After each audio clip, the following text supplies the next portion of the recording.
अथ श्रीशुक्राष्टोत्तरशतनामस्तोत्रम्।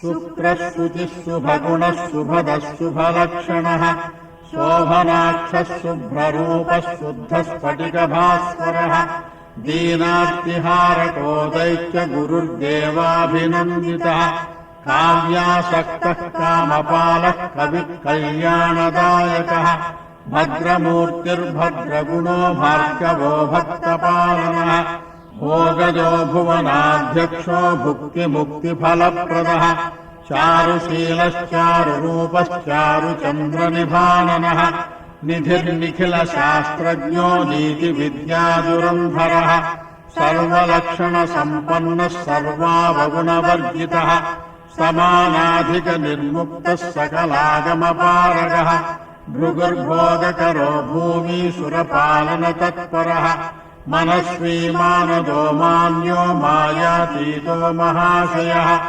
बलिप्रसन्नो भयदो बलीबलपराक्रमः भवपाशपरित्यागो बलिबन्धविमोचकः धनाशयो धनाध्यक्षो कम्बुग्रीवः कलाधरः कारुण्यरससम्पूर्णः कल्याणगुणवर्धनः श्वेताम्बरश्वेतवपुश्चतुर्भुजसमन्वितः अक्षमालाधरोचिन्त्य अक्षीणगुणभासुरः नक्षत्रगणसञ्चारो नयदो नीतिमार्गदः वर्षप्रदो हृषीकेशः क्लेशनाशकरः कविः चिन्तितार्थप्रदस्यान्तमतिश्चित्तसमाधिकृत् आधिव्याधिहरो भूरिविक्रमः पुण्यदायकः पुराणपुरुषः पूज्यः पुरुभूतादिसन्नुतः अजेयो विजितारातिर्विविधाभरणोज्ज्वलः कुन्दपुष्पप्रतीकाशो